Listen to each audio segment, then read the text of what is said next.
గురూజీ 72 గంటల్లోనే ఫోన్ లోనే అద్భుతమైన జ్యోతిష్య పరిష్కారం చూపిస్తారు. నమ్మండి నమ్మకపోండి, ఇది నిజం. శ్మశాన కాళి రుద్ర చౌడీదేవి ఆరాధకులు నంబర్ 1 వశీకరణ స్పెషలిస్ట్. గురూజీ మనిషి పుట్టుక నుండి చనిపోయే వరకు వచ్చే అన్ని క్లిష్టమైన సమస్యలకు పరిష్కారం ఇక్కడ లభిస్తుంది. విద్య, ఉద్యోగం, వ్యవహారం, స్త్రీ ప్రేమ, పెళ్లి, సంతానం, స్త్రీ పురుష వశీకరణం, భూవశం, భార్యాభర్తల కలహాలు, కోర్టు సమస్యలు, విడాకుల సమస్యలు, చేతబడి, అప్పుల బాధ, ఇంకా మీకు ఎలాంటి సమస్యలు ఉన్నా 72 గంటల్లోనే శాశ్వత పరిష్కారం చేయబడును. శ్రీమాత్రే నమః.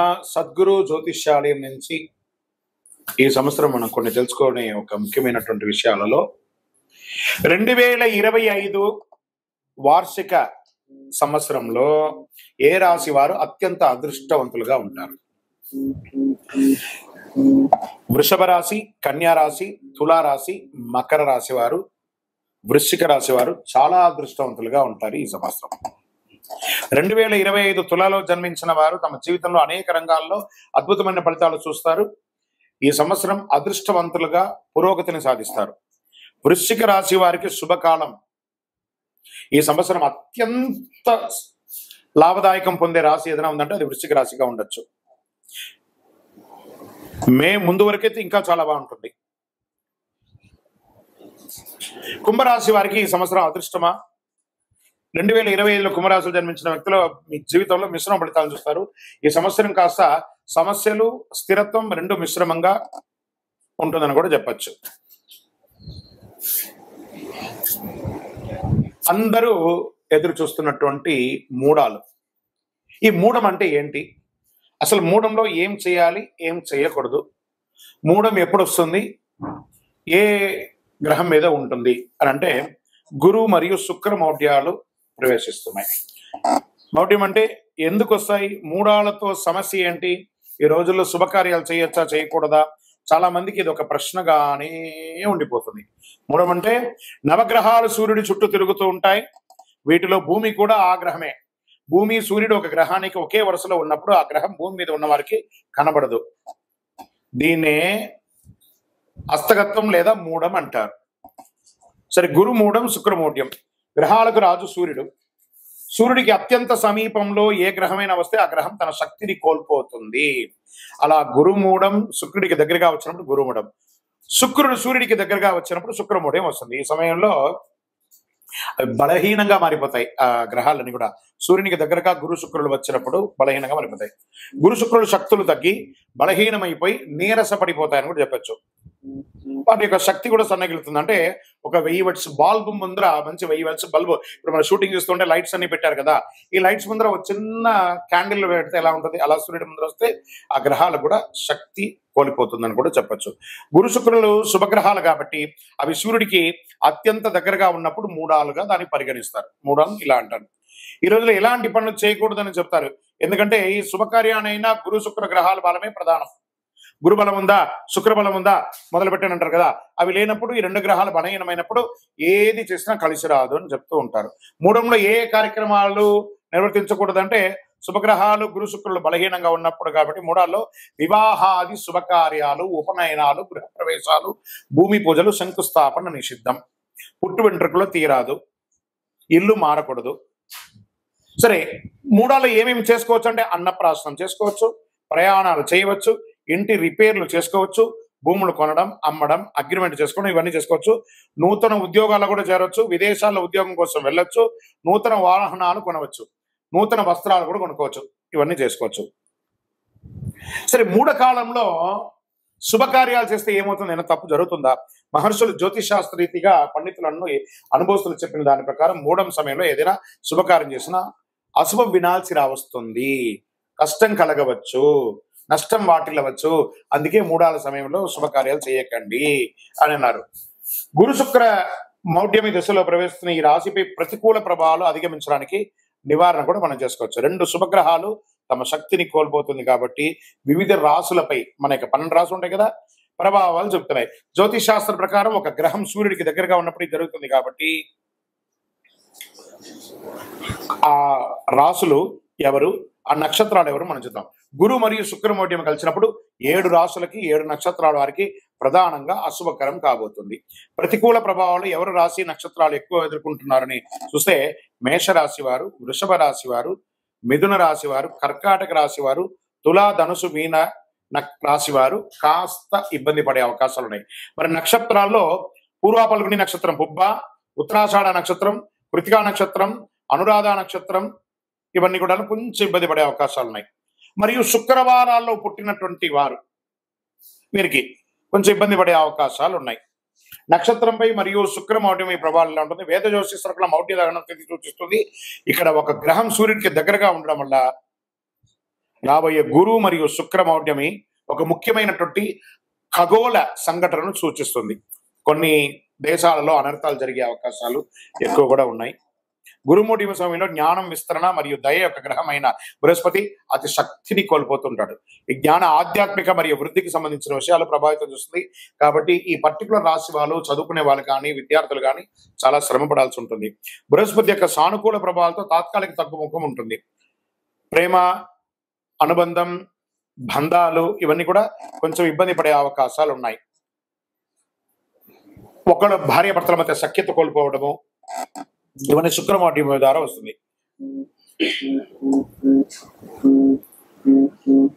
వృషభ రాశిలో గురుమౌఢ్యం సమయంలో బృహస్పతి యొక్క సానుకూల ప్రభావాలు బాగా తగ్గుతున్నాయి. ఆస్తులు కొనడం, అమ్మడం, కొత్త పని ప్రారంభిస్తారు. వివాహ నిశ్చితార్థాలు, గృహప్రవేశాలు, కొత్త వ్యాపారాలు ప్రారంభిస్తారు. కొంత గురుమౌఢ్యంలో కొన్ని రాశులు, మిగతా రాశుల వారికి లాభం అని చెప్పిన సరే బృహస్పతి ప్రభావం కూడా ఉంటుంది. రాహుకేతు మరియు శని మరియు కుజుడు వంటి సహదుష్ట గ్రహాల ఆధిపత్యం చలాయించి గరిష్ట స్థాయిలో ఫలితాన్ని ఇస్తారు ఈ యొక్క దీంట్లో.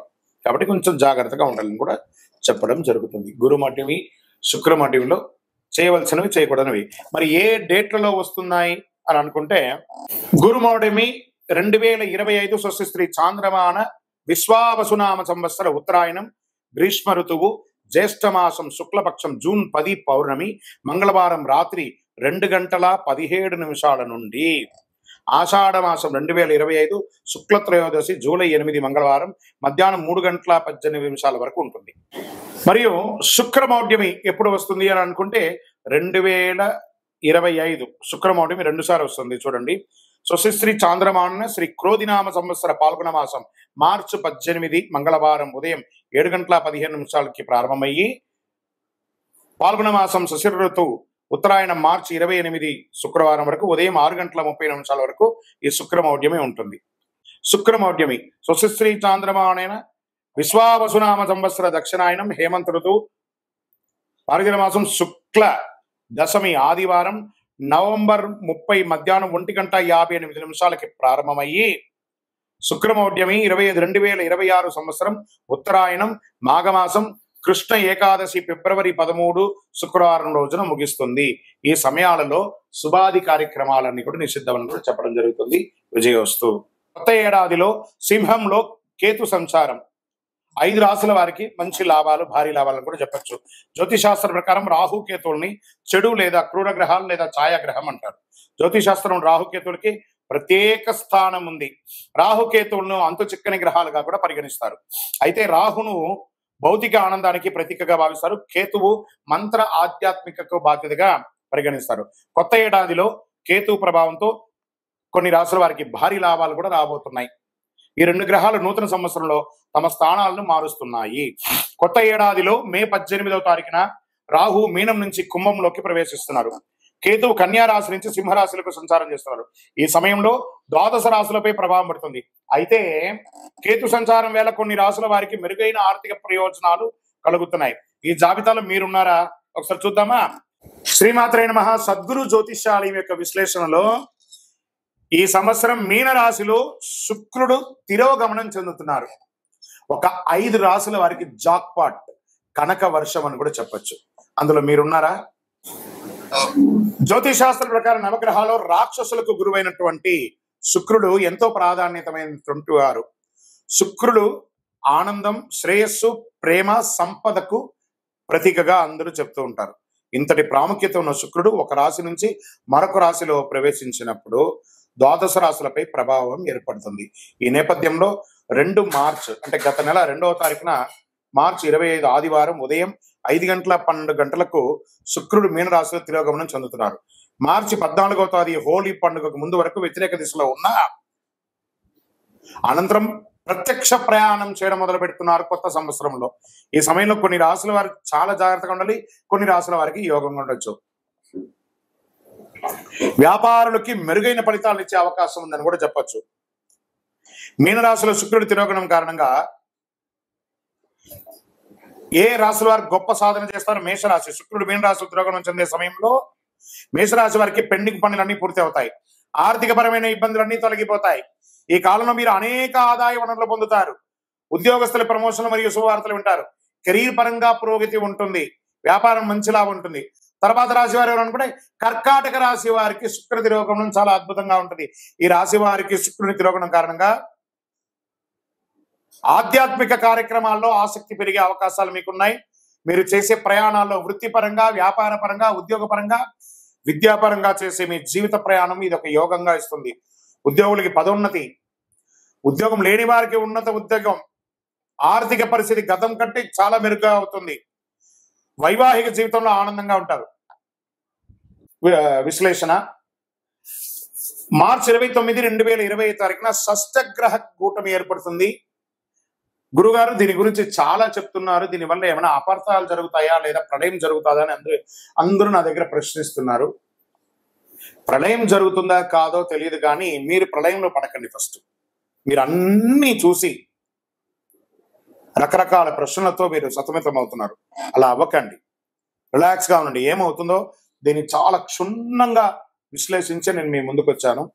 గతంలో 2019 డిసెంబర్ 20వ షష్టగ్రహ కూటమి ఏర్పడింది. ఆ తర్వాత కరోనా మహమ్మారి విజృంభించి విలయతాండవం చేసింది. ఇక ఇప్పుడు మళ్ళీ 2025 మార్చి 29 షష్టగ్రహ కూటమి ఏర్పడుతుంది. షష్టగ్రహ కూటమి ఎఫెక్ట్ ఏమైనా ఉంటుందంటే ప్రళయం వస్తుంది అని అంటున్నారు. నమ్మకండి, అది అబద్ధం. ప్రళయం ఏం రాదు, ఇబ్బందులు వస్తూ ఉంటాయి. ఏమంటే జ్వరం వచ్చిందంటే పారాసెటమాల్ వేసుకొని శరీరం అంతా వీక్నెస్ కదా, అలా కొంచెం కొంచెం ఇబ్బందులు వస్తాయి, కానీ ప్రళయం అయితే రాదు. చాలా మందికి ఒక అపోహ, హెచ్ఎంపీవీ వైరస్ విజృంభిస్తుందా? నో. ప్రభుత్వం చక్కటి దానికి కావాల్సినటువంటి ఏర్పాట్లన్నీ చేస్తున్నారు. అలాంటి ఏ భయం పెట్టుకోకండి. అయితే ఈసారి కూడా గతంలో షష్టగ్రహ కూటమి ఏర్పడినప్పుడు కరోనా మహమ్మారి విజృంభించినట్టు ఈ హెచ్ఎంవీపీ వైరస్ విజృంభిస్తుందా అన్న ఆందోళన పలువురిలో వ్యక్తం అవుతుంది. కాబట్టి ఈసారి ఏర్పడే షష్టగ్రహ కూటమి అంత ప్రభావవంతమైన కూటమి కాదు అని విశ్లేషకులు, గురువులు అన్ని గ్రహాలను దృష్టిలో పెట్టుకొని చెప్పడం జరుగుతుంది. దీనివల్ల తీవ్ర పరిణామాలు ఎదుర్కొనే అవకాశం లేదని జ్యోతిష్ శాస్త్ర నిపుణులు మల్టిపుల్, ఒకరు కాదండి అందరూ చెప్తున్నారు. 6 గ్రహాలు మీనరాశిలో సంచారం. గత ఏడాది అక్టోబర్ 23వ రాహు మీనరాశిలోకి ప్రవేశించి సంచారం చేస్తున్నాడు. జనవరి 28వ శుక్రుడు మీనరాశిలోకి ప్రవేశించాడు. ఇక ఫిబ్రవరి 28వ బుధుడు మీనరాశిలోకి మార్చవుతున్నాడు. మార్చి 15వ రవి మీనరాశిలోకి వస్తున్నాడు. మార్చి 28న చంద్రుడు మీనరాశిలోకి వస్తున్నాడు. మార్చి 20వ శనిదేవుడు మీనరాశిలో సంచరిస్తున్నాడు. సో మీనరాశి వాళ్ళు కొంచెం జాగ్రత్తగా ఉండండి. ఎక్కువ గ్రహమాలిక యోగం అంటారు. ఈ గ్రహాలంతా కూడా 1 by 1 ఇలా వేసి మాలలాగా ఏర్పడింది. గ్రహమాలిక యోగం అంటారు దీన్ని.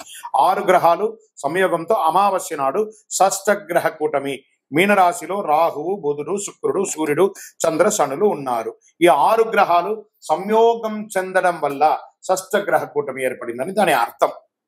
ఈ షష్టగ్రహ కూటమి ప్రభావం 12 రాశుల వారిపై మే 31వ తేదీ వరకు ఖచ్చితంగా ఉంటుంది, అన్ని రంగాల వారికి. మార్చి 29వ ఏర్పడే షష్టగ్రహ కూటమి కూడా అమావాస్యతో కూడుకున్న షష్టగ్రహ కూటమి కావడం మరొక ప్రాధాన్యత సంతరించుకుంటుందని కూడా చెప్పవచ్చు. విధ్వంసాలు కలగవు, కానీ మార్పులు ఉంటుంది. ప్రతికూల ప్రభావాలు వస్తే జాగ్రత్త పడాలి. షష్టగ్రహ కూటమి ఏర్పడిన మీనరాశిలో గ్రహాల స్థానాలను బట్టి రాజకీయంగా కాస్త చిరు సంక్షోభాలు ఏర్పడే అవకాశాలు ఉన్నాయి. ఇతర రాశులతో ఆయా గ్రహాలు ఏ స్థానంలో ఉన్నాయో తెలుసుకోవచ్చు. దాన్ని బట్టి నెగిటివ్ ప్రభావం ఇచ్చే జాగ్రత్తలు, పరిహారాలు పాటిస్తే మంచిది. ప్రకృతి విలేపాలు చిన్నగా జరుగుతుంది. భారతదేశంలో అంతగా ప్రకృతి విలేపాలు ఉండకపోవచ్చు. ఎందుకంటే మీనరాశిలో షష్టగ్రహ కూటమి రావడం అనేది గ్రహమాలికా యోగం ద్వారా ఉన్నది కాబట్టి మన యొక్క భారతదేశంలో అంతగా ఉండకపోవచ్చు. విదేశాల్లో కాస్త జల ప్రళయం, సునామీ, భూకంపం లాంటిది వస్తే రావచ్చు. ప్రకృతిలో వచ్చే వాటిని స్వీకరిస్తాం. 2025 శనిగ్రహ మార్పు ఎవరికి అనుకూలం, ఎవరికి ప్రతికూలం? ఒక 5 రాశుల వారికి అనుకూలం అని కూడా చెప్పచ్చు. జ్యోతిష్ శాస్త్ర ప్రకారం గ్రహాలలో అత్యంత నెమ్మదిగా ప్రయాణించే భగవానుడు ఎవరనంటే శనిదేవుడు మందగమనుడు అంటారు. ఈ ఏడాది మీనరాశిలో ప్రవేశిస్తున్నాడు. శనిగ్రహ గోచార మార్పు వల్ల 2025వ సంవత్సరం కొన్ని రాసులు లాభాలు చేరుతాయి. శనిదేవుని యొక్క న్యాయ కర్మలకు అధిపతిగా ఉన్నటువంటి పరిగణిస్తున్నటువంటి శని భగవానుడు ఒక గ్రహం నుంచి మరొక రాశిలో ప్రవేశించేందుకు సుమారు 2.5 సంవత్సరం సమయం పడుతుంది. శనిదేవుడు 29 మార్చి 2025లో తన సొంత రాశి కుంభరాశి నుండి నిష్క్రమించి మీనరాశిలోకి ప్రవేశిస్తున్నాడు. ఇది చాలా ముఖ్యమైనటువంటి విషయం అండి, బాగా గుర్తుపెట్టుకోండి. మీకు తెలిసిన వాళ్ళకందరికీ కూడా షేర్ చేయండి, 10 మందికి ఉపయోగపడే ఒక అద్భుతమైనటువంటి విషయం. దీనికంటే ముందు కుంభరాశిలో రాజయోగాన్ని ఏర్పరుస్తున్నాడు. జ్యోతిష్ శాస్త్ర ప్రకారం రాజయోగం మహాపురుష రాజయోగం శుభప్రదంగా పరిగణించబడుతుంది. లగ్నం లేదా చంద్రుడి నుంచి మొదటి 4, 7 లేదా 10వ స్థానంలో శని తుల మకర లేదా కుంభరాశిలో ఉన్నప్పుడు శని రాజయోగం ఏర్పడుతుంది. 2.5 ఏళ్ల పాటు కొన్ని రాశులకు కష్ట నష్టాల నుంచి విముక్తి కలిగిస్తున్నారు. ఈ మార్పు వల్ల ఏళ్నాడు శని, అష్టమ శని, అర్ధాష్టమ శని, సప్తమ శని, కంఠ శని శని దోషాల నుంచి విముక్తి పొందుతున్నారు. ఈ మార్పు వృషభ, కర్కాటక, తుల, వృశ్చిక, మకర రాశుల వారు లాభపడుతున్నారు. ఈ రాశుల వారికి ఆదాయ వృద్ధి, ఆరోగ్యం, ఉద్యోగంలో పురోగతి ఉంటుంది. ఈ శని స్థానం మారడం వల్ల వృషభ రాశి వారికి శని లాభస్థానంలోకి వస్తుండడం వల్ల 2.5 ఏళ్ల పాటు జీవితంలో శుభ పరిణామాలు చేకూరుతాయి. అలాగే తులరాశి వారికి అనుకూలం. ఇప్పటి వరకు 5వ స్థానంలో సంచారం చేసిన శనీశ్వరుడు 6వ స్థానమైన మీనరాశిలోకి మారడం వల్ల ఉద్యోగంలోనూ వృత్తి వ్యాపారాల్లోనూ తక్కువ శ్రమతో ఎక్కువ లాభం పొందే అవకాశాలు ఉన్నాయి. మరి వృశ్చిక రాశి వారికి శని 5వ స్థానంలో మారడంతో అర్ధాష్టమ శని విముక్తి లభిస్తుంది. దీంతో ఆదాయ మార్గాలు విస్తరిస్తాయి. ఆర్థిక సమస్యలు చాలా వరకు పరిష్కారాలు అవుతాయి. మకర రాశి వారికి ఈ స్థాన మార్పుతో శుభం కలుగుతుంది. ఇంతకాలం ద్వితీయ స్థానంలో సంచారం చేస్తున్న శని 3వ స్థానానికి మారడం వల్ల ఈ రాశి వారికి 7.5 కాలం పట్టినటువంటి 7.5 సంవత్సరాలు 7.5 అనే శని నుంచి విముక్తి పొందుతున్నారు. మరి ఈ 2025వ సంవత్సరంలో శని ఎవరికి ప్రతికూలంగా ఉన్నాడు? అనుకూలమైనటువంటి రాశులు చూసాం కదా. ఇప్పుడు ప్రతికూలంగా ఎవరికి ఉన్నారు? ఈ శని గ్రహం వల్ల ఈ రాశుల వారికి 2025వ సంవత్సరంలో శని దోషం, బంగారం పట్టుకున్న బూడిదయ్యే అవకాశాలు కొంత ఉన్నాయి. ఇలా అంటున్నారు ఏంటి గురుగారు అంటే జాగ్రత్త పడవలసిందే, తప్పకుండా జాగ్రత్త పడాల్సిందే. మార్చి 29వ తారీఖున శనీశ్వరుడు కుంభరాశి నుంచి మీనరాశిలోకి మారడం వల్ల శని మీనరాశి సంచారం వల్ల 6 రాశుల వారికి శని దోషం ప్రారంభమవుతుంది. ఏళ్నాటి శని, అష్టమ శని, సప్తమ శని, అర్ధాష్టమ శని అంటే శని దోషాల వల్ల మేష, సింహ, కన్యా, ధనుసు, కుంభ, మీన రాశి వారికి జాగ్రత్తగా ఉండాలి. ఈ రాశి వారికి శని దోషాలు కలిగినందువల్ల ఆటంకాలు, అవరోధాలు, వైఫల్యాలు, అపజయాలు, అనారోగ్యాలు, ఆర్థిక సమస్యలు వంటి జరిగే అవకాశాలు ఉన్నాయి. కానీ శనిగ్రహం వల్ల ఇలా వస్తాయి. మిగతా అనుకూల గ్రహం వల్ల దీని యొక్క వీర్యం తగ్గే అవకాశాలు ఉంటాయి. శనీశ్వరుడు మీనరాశిలో ప్రవేశించడానికి కొద్ది రోజుల ముందే ఈ రాశుల వారు శనికి తైలాభిషేకం చేయించడం, శివుడికి అభిషేకం చేయించడం మంచిది. నీలం లేదా నలుపు రంగు కలిసిన దుస్తులు ధరించడం మంచిది. ఇంద్రనీలం పొదిగిన ఉంగరాన్ని ధరించడం మంచిది. అన్నిటికంటే శని భగవానునికి అధిపతి అయినటువంటి ఈ కరుంగాలిమాలను ధరించడం మంచిది. ఎందుకంటే జమ్మి చెట్టు శని భగవానునిక చెట్టు. ఈ యొక్క కరుంగాలిమాలను ధరించడం మంచిది. శనిదాసం బాగా తగ్గిపోయే అవకాశాలు కూడా ఉంటాయి. శని మీనరాశిలో 2.5 ఏళ్ల పాటు కొనసాగుతాడు. మేషరాశి వారికి వ్యయస్థానంలో శనీశ్వరుడు ప్రవేశించడం వల్ల దూర ప్రాంతాల్లో ఉద్యోగం, ఉన్న స్థానం నుంచి మారడం, దూర ప్రాంతానికి బదిలీ అవ్వడం, లేదా ఆశించిన ప్రమోషన్స్ రాకపోవడం, వ్యాపారంలో మందకోటిగా రావడం, రావాల్సిన డబ్బులు సకాలంలో రాకుండా ఉండడం, పదోన్నతి, వేతనాలు పెరుగుదల వంటి ఆశాజనకంగా ఉండకపోవచ్చు. ప్రతి పనిలోనూ వ్యయ ప్రయాసాలు కలుగుతాయి. బంధుమిత్రుల వల్ల ఆర్థికంగా నష్టపోయే అవకాశాలు ఉంటుంది. మిత్రులే శత్రువులు అయ్యే అవకాశాలు ఉన్నాయి.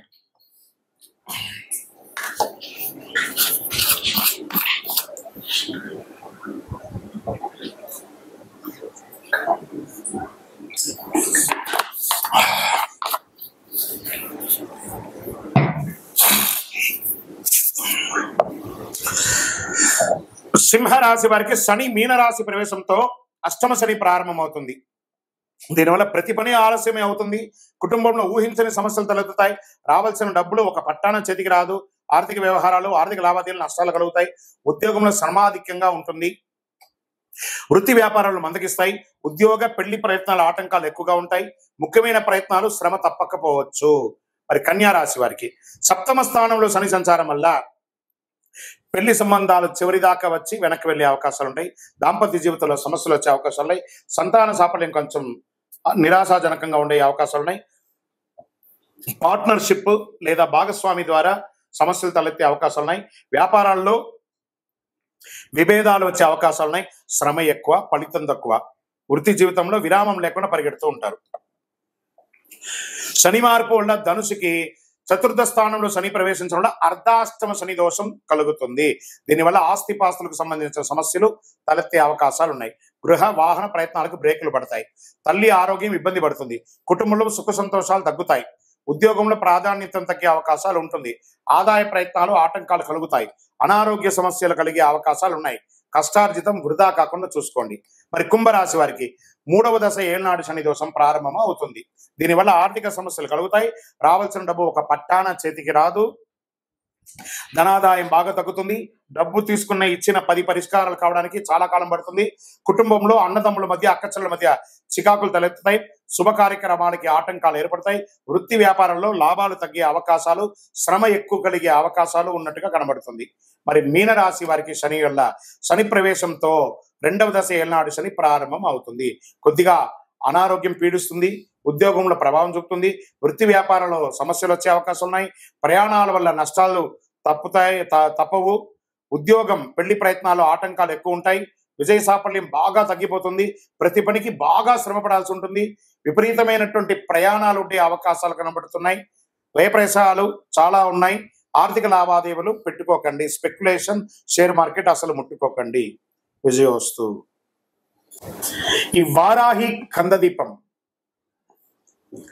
వారాహికి ఈ వారాహి అమ్మవారి యొక్క పూజ ఈ మధ్య చాలా అన్ని చోట ఆశేతి హిమాచలం పెరిగింది చూసారా.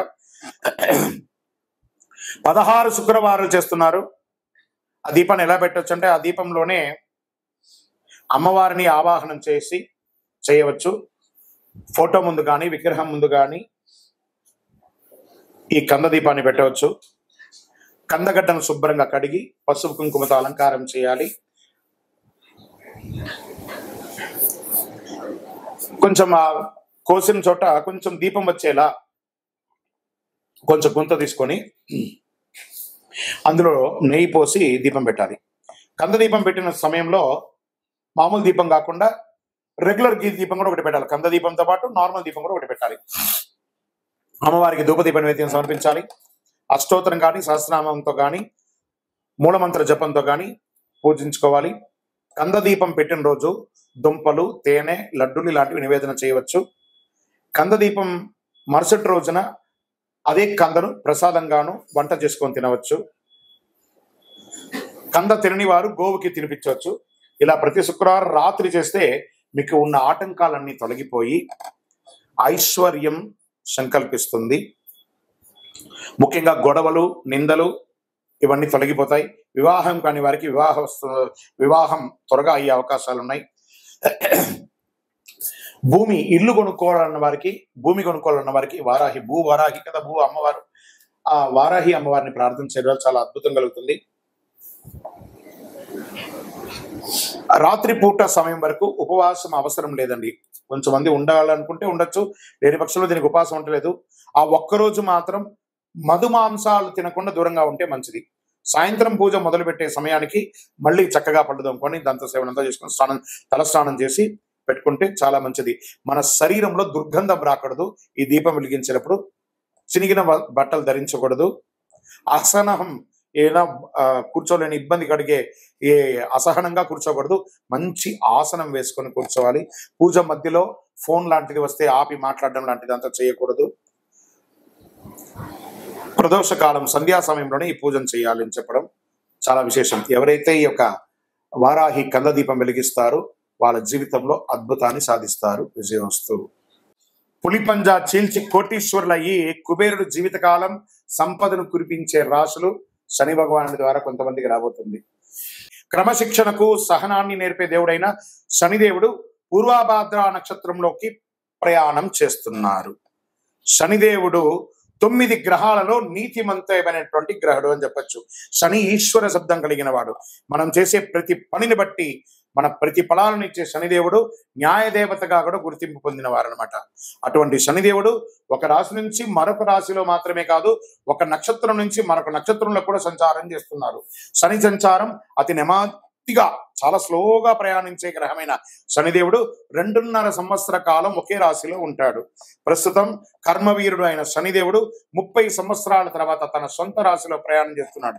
2020 అయినటువంటి తన స్థానాన్ని మార్చుకుంటూ గజకేసరి యోగంతో 2025లో కొన్ని రాశాలకి కుంభస్థలాన్ని బద్దలు కొట్టి ఇస్తున్నారన్నమాట. కొన్ని రాశుల వారికి పూర్వభాద్రలో శని సంచారం ఇక అద్భుతాన్ని ఇవ్వబోతున్నారు. శని పూర్వభాద్ర నక్షత్ర సంచారం అన్ని రాసుల వారిపై ప్రభావం చూపిస్తుంది. అయితే కొన్ని రాసులకు మాత్రం ఇది లబ్ధిని కూడా చేకూరుతుందని చెప్పొచ్చు.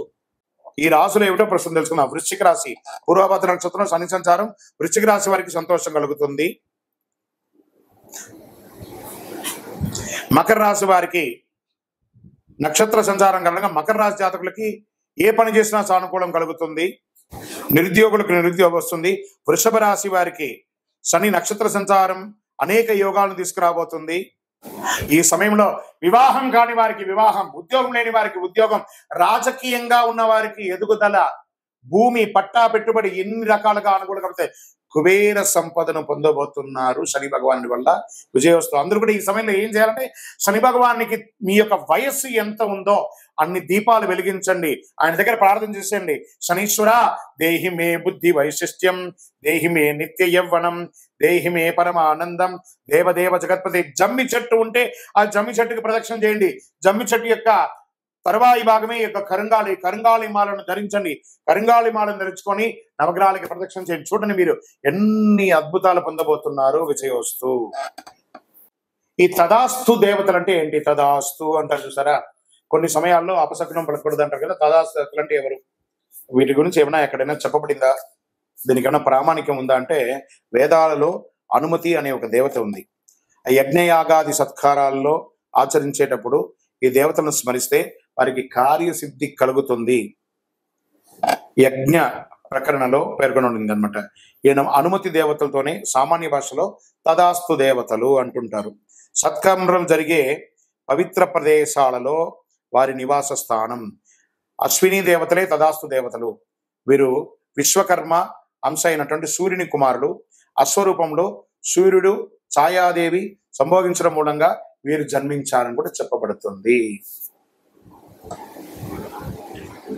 మహాభారతంలో పాండురాజు భార్య మాత్రకి మంత్ర ప్రభావంతో నకుల సహదేవులుగా జన్మించారు. అంతేకాదు ఆయుర్వేదాన్ని దక్ష ప్రజాపతి నుంచి అభ్యసించిన ఇంద్రునికి నేర్పించారు. వీరి సోదరి ఉష. ఆమె ప్రతిరోజు వీరిని బ్రహ్మ ముహూర్తంలో మేల్కొల్పుతుంది. ఆ తర్వాత వారు తమ సోదరి ఉషను ముందు కూర్చోబెట్టుకొని రథాన్ని అధిరోహించడం, తూర్పు నుంచి పడమరకు ప్రయాణం చేయడము పురాణ వర్ణనంగా చెప్పడం జరుగుతుంది. ఏం మాట్లాడినా తదాస్తు దేవతలు అంటుంటారు. జాగ్రత్త అని పెద్దలందరూ కూడా చెప్తూ ఉంటారు. బూతులు మాట్లాడకు, చెడు మాట్లాడకు, అపశమనం మాట్లాడకు అంటుంటారు కదా. ఈ యొక్క తదాస్తు దేవతలు అందరూ అక్కడి నుంచి పారిపోతూ ఉంటారట. అలాగని మనం చేస్తే ముఖ్యంగా సంధ్యా సమయంలో ఈ దేవతలు సంచరిస్తారని అంటుంటారు. పదే పదే చెడు మాటలు వ్యక్తం చేస్తే అదే జరుగుతుందట. తదాస్తు అనేది స్వవిషయంలో వివరిస్తుంది.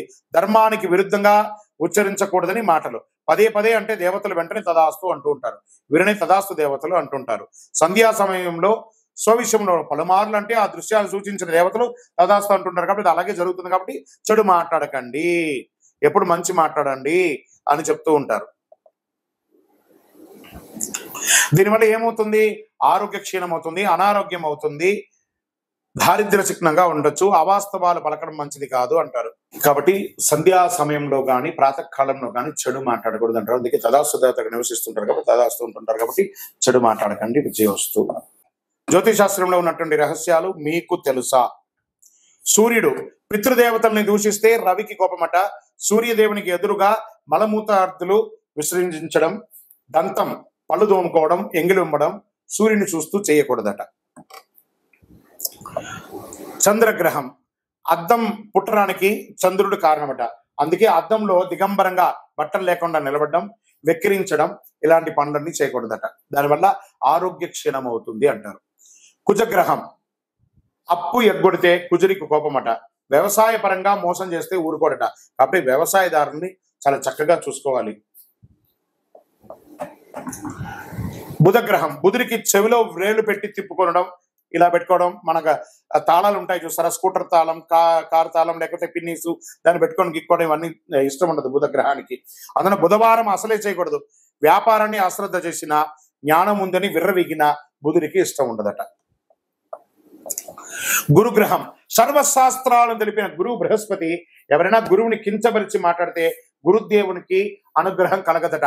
మన టీచర్స్, మన ఉద్యోగస్తులు, పై అధికారులు, బ్రాహ్మణోత్తములు, గురువులు, ఎవరెవరైతే మన యొక్క వృత్తి వ్యాపారంలో ఉన్నటువంటి గురువులు, ఏ గురువునైనా కూడా నిందించకూడదు. తుల్య నిందా స్థితిర్మౌని, సైలెంట్ గా ఉండాలంట. గురువుని ఎక్కిరించి మాట్లాడడం, లెక్చరర్స్, టీచర్స్ వాళ్ళందరినీ అలా చేయడం వల్ల గురువుకి కోపం వస్తుందట. శుక్రుని భార్యాభర్త అగౌరవపరచుకోక, ఆయన కూర్చుకుంటే భార్యాభర్తలు కొట్లాడుకుంటారు కదా, అలా అగౌరవంగా మాట నువ్వెంత, నేనెంత, నువ్వెంత అని ఒకరి మీద ఒకరు అనుమానం పడ్డా, అవమానపరిచిన శుక్రుడి కోపం పట్ట ఐశ్వర్య క్షీణం చేస్తాడట. లక్ష్మీదేవి కృప లేకుండా చేస్తాడట. ఆ యొక్క శుచి శుభ్రత లేని చోట కూడా శుక్రుడు ఉండడట. మనుషుల గొడవలు లేని చోట మాత్రమే ఆయన ఉంటారు. మరి శని భగవానుడు, శనికి పెద్దల్ని కించపరిచిన, మరుగుదొడ్లు శుచిగా లేకపోయినా చాలా కోపం వస్తుందట. తల్లిదండ్రులను చులకగా చూసినా కోపం వస్తుందట. సేవకు వృత్తి చేసిన, సేవ చేసిన వారిని కాపాడాలని, ఆయన కాపాడితే చాలా ఆనందపడతాడట. నలిగిన బట్టలు, పాత బట్టలు, తలస్నానం చేయకుండా ఉన్నా కూడా దరిద్రమేట. శని భగవాన్ మాకు చుండ్రు వస్తుందండి, మా తల ఎంట్రుకలు రాలిపోతుందండి, ఇవన్నీ దరిద్ర చిహ్నం. నిత్యం ఎన్నిసార్లు ఉదయం సాయంత్రం స్నానం చేసినా తల మీదకి వెళ్ళి స్నానం చేయాలి. పడక మీద నుంచి పడుకొని వస్తాం, మన శుభ్రత కోల్పోయినట్టే కదా. కాబట్టి తల మీద స్నానం చేస్తేనే శని భగవానికి ఇష్టమట. లేదా శని నెత్తి మీదే కూర్చుంటాడట తల స్నానం చేయకపోతే, అది మహా దరిద్రం. రాహు వైద్య వృత్తితో పేరుతో మోసగించిన, సర్పములను ఏమైనా చేసినా ఆయన కోపం వస్తుందట. భ్రమమాయకు కారణమవుతాడు. భూమి కారకుడు కూడా, భూమి కూడా ఇబ్బంది కలిగిస్తారట. కాబట్టి జాగ్రత్తగా ఉండాలి. మరి కేతువు జ్ఞానం ఉండి కూడా పంచడానికి వెనకబడి, మోక్షకారకుడైన కేతువుకి పెద్దలకు మరణానంతరం చేయవలసిన పితృకర్మలు చేయకపోయినా, మేము బియ్యం ఇచ్చినామండి, పెద్దలు చనిపోతే మాకు తద్దినాలు అలవాట్లేదండి, ఇలాంటి మీ యొక్క బద్ధకానికి, మీ యొక్క సోమరితనానికి అలవాటయ్యి పెద్దల యొక్క కనీసం చనిపోయిన రోజును కూడా గుర్తుపెట్టుకోకుండా ఉంటే ఆ ఇంట్లో అశుభం జరుగుతుందట. ఇలా జాతకంలో బాగలేకపోయినా కూడా ఆరోగ్యపరమైనటువంటి ఇబ్బందులు వస్తుందంటే కేతుగ్రహం వల్ల. ఇవన్నీ గుర్తుపెట్టుకోవాలి. విజయవస్తు.